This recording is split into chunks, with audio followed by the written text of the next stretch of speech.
Jordan Conradson with the Gateway Pundit. I'm excited to be speaking with Chief Pentagon Spokesperson and Senior Advisor to Secretary of War Pete Hegseth.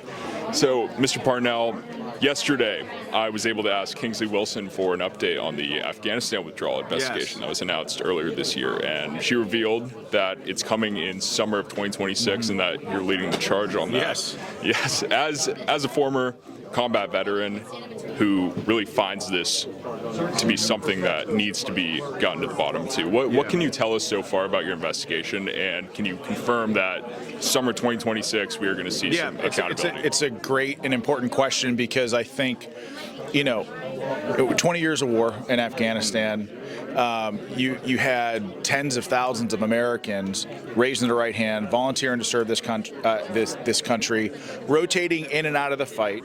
It's not just the servicemen and women who were affected, it was also their families. And then you have 13 Americans that were killed during the botched surrender.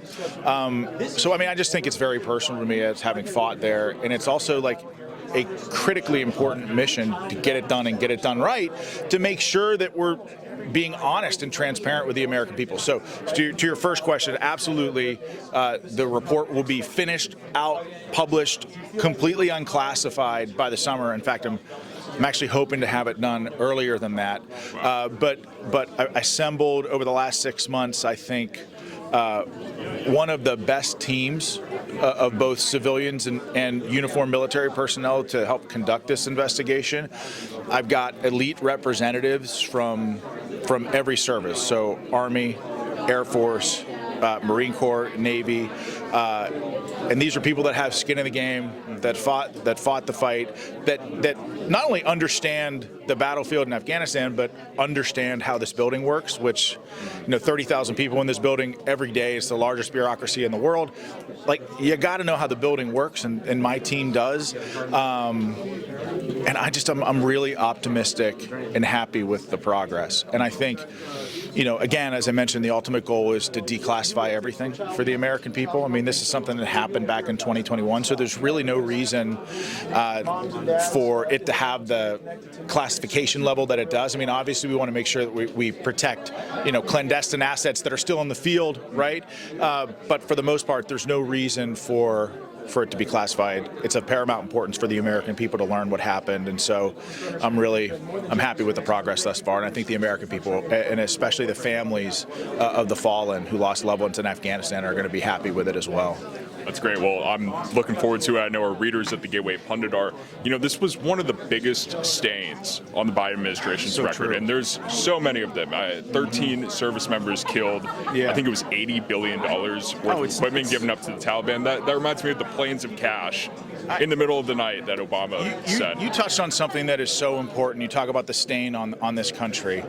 I remember in college, prior to joining the military, studying the fall of Saigon and thinking to myself, there's no way we can ever allow something like that to happen again in this country. It affected an entire generation of Vietnam veterans who fought, bled, and died in that war, not just that, their families who were also involved, right? It made them question what the point was if we were just going to give it all away in the fashion that we did at the very end. And as the fall of Afghanistan was happening, and I led an infantry platoon in Afghanistan, took an 85% casualty rate when I was there. Some of my men were wounded twice, some 3 times. This was just the height of the hunt for bin Laden. So obviously this is very personal to me, But I just remember thinking during the surrender, like, oh my God, like, this is going to be a Saigon moment for this country, not just the country, but the men and women who served in Afghanistan. And you're going to have an entire generation of Afghan war vets wondering what it was for. And it's just, and I think, there are multiple, like, obviously it's very personal to veterans who fought there, but even from a national security and foreign policy standpoint, you think about how our enemies perceive that, both our commitment to wars that we get involved in. They might think that, like, we don't have the wherewithal to see things through, or how our enemies, like, perceive the lack of deterrence, right? I think a direct reason for Russia invading Ukraine was the way that we left Afghanistan, because they didn't fear American presence and power in the world. So you can see that there are second and third order effects. These things sometimes have a domino effect. The Afghan surrender absolutely did. And as evidenced by this review that I'm doing, this is still a part of the American conscience, right? Things that we think about all the time.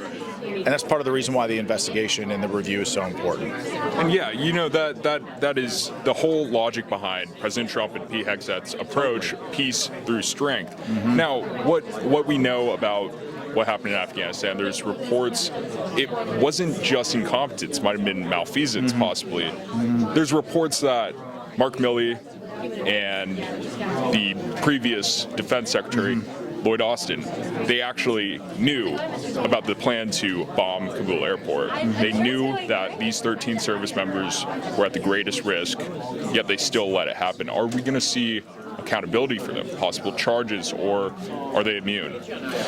Well, nobody's immune, right? And we're taking an all of the above approach. And of course, accountability is a core tenet of this mission. But for me, like, we've got to get it all right first. And I think when the review is done, you are going to see a whole hell of a lot of more information come out about the scenario that you just outlined, about what we knew about the attack, the attacker, and how it unfolded, and how decisions were made. The American people are going to get a front row seat to all of that. And, you know, for me, it's also important to protecting the integrity of the investigation, not let my personal feelings get out in front of the facts, right? So we're going to let the facts tell the story, but when we release it, the American people, again, along with the families who lost loved ones there, are going to learn a hell of a lot about what happened. That's good. Yes, accountability is what the American people want. We also want transparency. It's I'm sure you've seen him running around here, like, in terms of accountability. But Stu Scheller works at the Department of Defense now. That's right. He's the only person who's calling out that was held accountable during the Afghan withdrawal. The only one. Like, there's not a single person that was actually leading the fight, flag officer, general officer, or otherwise, that was actually held accountable. Stu Scheller was the only one, and I think that's wrong. Yeah, exactly.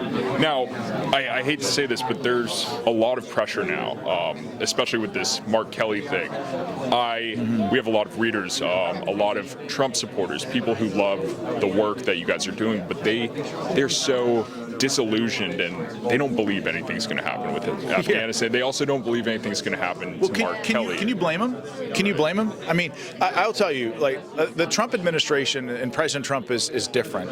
But all my life, like, regardless of who is in power, elites in this country most of the time aren't held accountable. Yeah. And I think President Trump is different. And I think he, you know, just by virtue of the things that happened to him when he was running for president, by the way, which I've never seen any presidential candidate handle the things that he handled in terms of lawfare, trying to throw him and his family in jail, trying to destroy his business. I mean, all that stuff.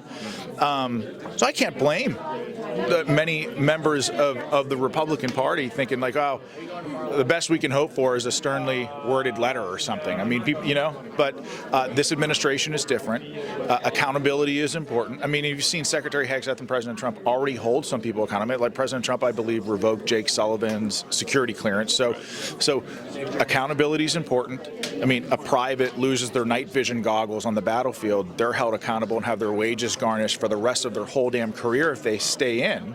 But senior leaders are not. But we're committed to accountability because it's important. It's important that people are held accountable because the American people need to know that their government officials are held to the same standard as them. Now, I know you have a very busy schedule, sir, but I do want to ask one more question about Mark Kelly. If he's recalled into active duty and court-martialed, first of all, what do those proceedings look like? And also, he recently said, quote, President Trump is trying to kill me. What's your response to that? Well, that's ridiculous, but not unsurprising rhetoric from Democrats who have been, they've been increasingly, violence has been an increasingly disturbing part of their rhetoric, you know? And it's actually tragic given what President Trump almost assassinated on July 13th, Charlie Kirk gunned down, assassinated. I personally believe that's a direct result of the irresponsible, violent rhetoric from the Democrats, and this is no different from Senator Mark Kelly. Now, in terms of what the proceedings will look like, that's difficult to know. Just because, I mean, the Secretary of the Navy is looking into this right now, and is going to outline a very specific plan of how that will go down. And I think the deadline he was given by the Secretary was December 10th. But again, like, we're taking it seriously because accountability is important. That's incredible. Well, sir, I know you have a busy day. You have some drug bouts to go smoke, so I'll let you go. But thank you so much. Yeah, you're welcome. Yeah, you're welcome. Take care.